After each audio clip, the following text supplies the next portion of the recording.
عرفات جو لفظ ہے عربی زبان کا لفظ ہے عرفات، اور اس کا مطلب ہے پہچاننا. عرفات کا معنی ہے پہچاننا. اور اس کا نام عرفات کیوں رکھا؟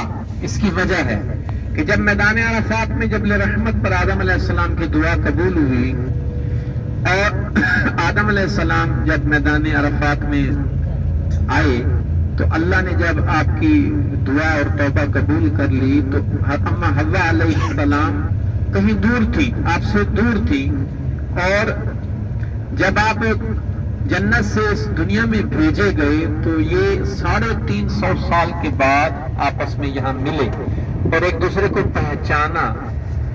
تو ایک دوسرے کو جب پہچانا تو اسی نسبت سے اس کا نام عرفات رکھ دیا. عرفات کا معنی ہے پہچاننا.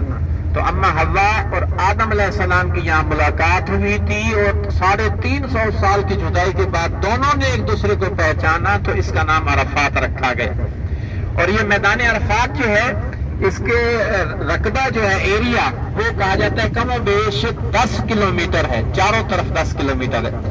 اور آپ سیدھات پر دیکھتے رہیں پیلے رنگ کے یلو کلر کے بورڈ لگے ہوئے ہیں، یہ اس کی حدود کو ظاہر کر رہے ہیں. چاروں طرف اس کے چاروں طرف پیلے رنگ کے بورڈ لگے ہوئے ہیں تاکہ حج کے موقع پر یہاں رش ہوتا ہے پتہ چل سکے کہ جو باہر ہے اس کو بھی پتا ہو کہ میں میدان عرفات سے بھی باہر ہوں اور میں نے اندر جانا ہے، اور جو اندر والے ہیں ان کو بھی تسلی ہو کہ ہم حدود کے اندر داخل ہو چکے ہیں.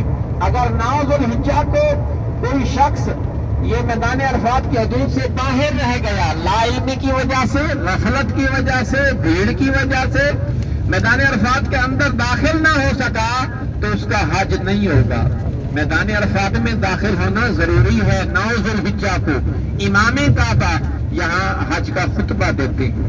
تو ابھی انشاءاللہ تھوڑی ہی دیر میں ہم اس میدان عرفات میں داخل ہو جائیں گے. عزیزان گرامی، یہ دیکھیں ٹرین بھی چل رہی ہے یہاں پہ میدان عرفات اور مینا مزدلفہ. یہ حاجیوں کو ٹرین حج کے موقع پر یہ ٹرین کے ذریعے بھی حاجی لوگ آتے ہیں یہاں پر. تو عزیزان گرامی، میدان عرفات جو ہے یہ بڑی قبولیت کی جگہ ہے. یہاں پر ہمارے بابا آدم علیہ السلام کی جہاں دعا قبول ہوئی تھی تو یہاں پر یہ قبولیت کی جگہ ہے.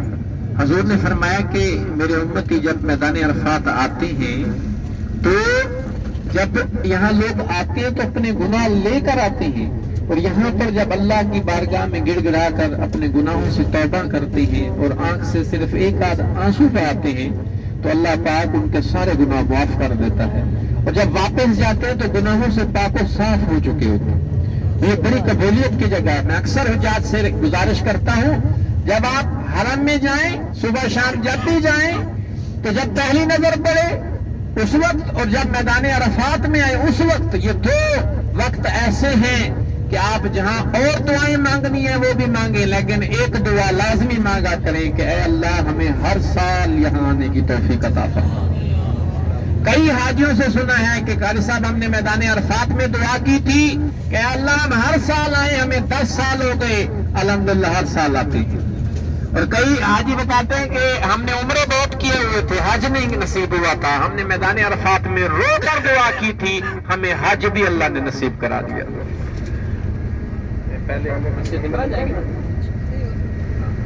تو ابھی انشاءاللہ یہ دیکھیں ہم میدان عرفات میں داخل ہو گئے. رائٹ لیفٹ آپ دیکھیں ہر طرف میدان ہی میدان ہے. یہاں پر جو ہے خیمے لگائے جاتے ہیں. حج سے 3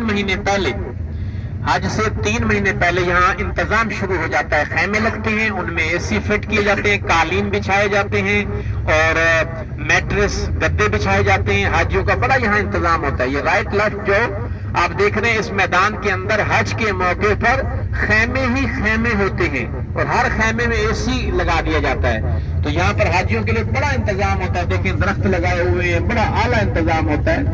اور یہ جو بعض دفعہ آپ سنتے ہیں کہ حج کے موقع پر اتنے حاجی شہید ہو گئے، گرمی کی وجہ سے فوت ہو گئے، تو وہ اس طرح فوت نہیں ہوتے. جو طریقہ کار کے مطابق حاجی آتے ہیں ان کو خیمہ ملتا ہے، کھانا ہوتا ہے، واش روم کا انتظام ہوتا ہے، پانی کا انتظام ہوتا ہے. جو ویسے ہی آ جاتے ہیں بغیر پرمیشن کے، ہزاروں نہیں لاکھوں اس دھوپ میں گرمی میں بیٹھے ہوتے ہیں حج کے موقع پر، تو ان کو پرابلم ہوتا ہے. یہ ہم مسجد نمرہ کے پاس آ گئے ہیں. اس کے اندر حج کا خطبہ ہوتا ہے حج والے دن.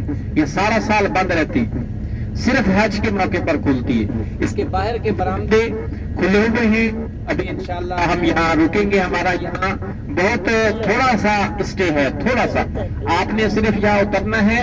جن کا وضو ہے وہ 2 رکعت نفل پڑھ کے سعادت حاصل کر لیں گے, اور جن کا وضو نہیں ہے وہ زیارت کریں گے, دعا مانگ کے ایک آدھ پکچر لے کے فوراً گاڑی میں آ جانا ہے. یہاں کوئی لمبا چوڑا ہم نے فوٹو سیشن نہیں کرنا. یہاں بالکل 5 منٹ کا ٹائم ہوتا ہے. ہاں آگے جبل رحمت ہے, وہاں میں آدھا گھنٹہ لگ جائے گا, کافی ٹائم لگے گا. اس لیے مہربانی کریں 2 رکعت نفل پڑھ کے فوراً واپس آ جائیں. تمام حضرات نیچے آ جائیں.